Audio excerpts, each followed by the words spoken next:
খবৰ আৰক্ষীৰ ফালৰ পৰা আহিছে নেকি এনেকুৱা ধৰণৰ কিবা পাইছে নেকি? মই অলপ আগতে ইয়াৰ পৰাই পুলিচ কমিশ্যনাৰ গুৱাহাটীৰ পুলিচ কমিশ্যনাৰৰ লগত কথা পাতিছিলোঁ, দিগন্ত বৰা ডাঙৰীয়াৰ লগত। আৰু মই সুধিছিলোঁ যে একচুৱেলি এতিয়া কি অৱস্থাত আছে, খবৰ কি আছে। তেতিয়া তেখেতে ক'লে যে এতিয়া SDRFৰ যিটো নৰ্মেল যিটো নদীত যিটো হেৰি চলি থাকে, অভিযান চলি থাকে, সেইটোৰ বাহিৰে এই মুহূৰ্তত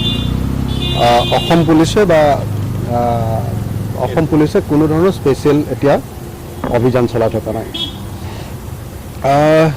এইটো সকলোৰে কাৰণে আমাৰ বৰ আচৰিত ধৰণৰ এটা ঘটনা যে ছদিন হৈ গ'ল অসমৰ আটাইতকৈ প্ৰখ্যাত মানুহবিলাকৰ ভিতৰত এজন, অসমৰ আটাইতকৈ গুৰুত্বপূৰ্ণ সাংস্কৃতিক ব্যক্তিসকলৰ ভিতৰত এজন, অসমৰ সাংস্কৃতিক জগত ৰমেন দাক বাদ দি সাংস্কৃতিক জগত হ'বই নোৱাৰে।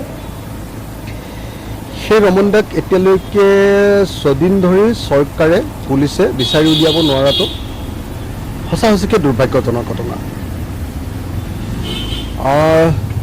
যদি ৰমেন দা নদীত হেৰাইছে তেতিয়াহ'লেও নিশ্চিতভাৱে ইমান দিন বিচাৰি পাব লাগিছিলে।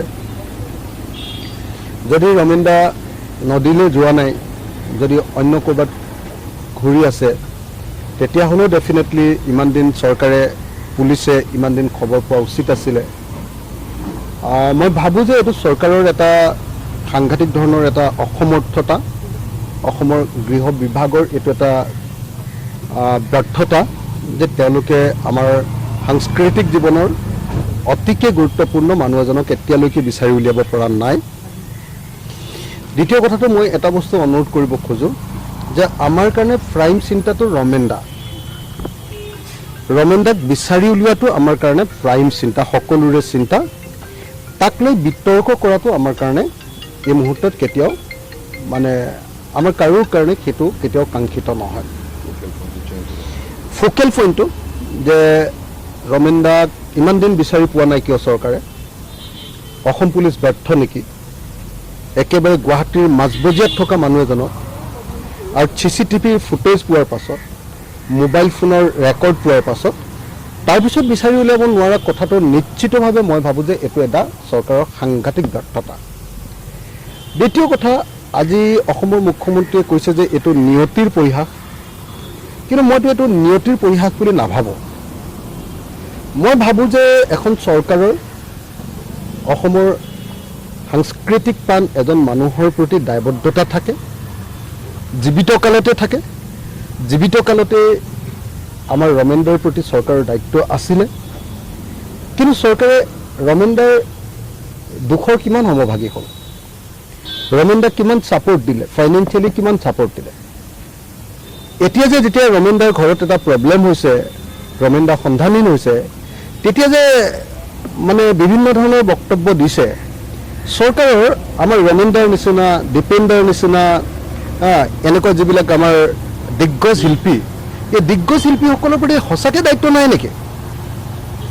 চৰকাৰৰ দায়িত্ব জ্ঞানশূন্যতা, চৰকাৰৰ দায়বদ্ধতাহীনতাটো আমি কোনো পৰ্যায়ে কেতিয়াও ব্যক্তিগত খামখেয়ালিলৈ পৰিণত কৰিব নালাগে, মই তেনেকৈ ভাবোঁ।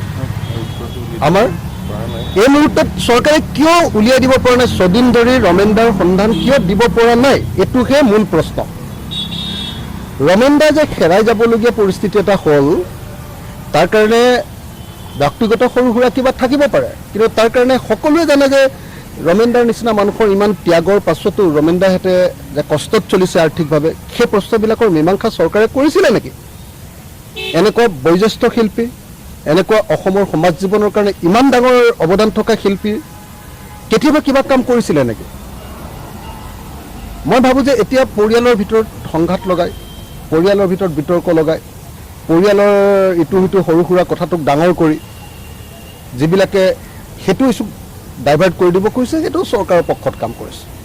মই সেইকাৰণে এই মুহূৰ্তত অসম চৰকাৰক, বিশেষকৈ অসমৰ মুখ্যমন্ত্ৰীক আহ্বান জনাওঁ যে অসমৰ মুখ্যমন্ত্ৰীয়ে এইটো পৰিয়াললৈ আহিব লাগে, অসমৰ মুখ্যমন্ত্ৰীয়ে য'ত ৰমেন দা হেৰাইছিলে তাক চাব লাগে, আৰু অসমৰ মুখ্যমন্ত্ৰীয়ে এবাৰ SDRFক লগত লৈ SDRFক নিৰ্দেশ দি ৰমেন দাক অতি শীঘ্ৰে অন্ততঃ দেওবাৰৰ ভিতৰত কাইলৈৰ ভিতৰত তেখেতক সন্ধান দিয়াৰ ব্ৰহ্মপুত্ৰতে হওক বা অন্য ঠাইতে এই কামটো কৰিব লাগে। সেইটো নকৰি এতিয়া নিয়তিৰ পৰিহাস বুলি হাত সাৰিলে আমি নামানো। এইটো দুৰ্ভাগ্যজনক। নিউজ পৰিৱেশ বুলি কৈ SDRFক ডিমোৰেলাইজ কৰি দিছে।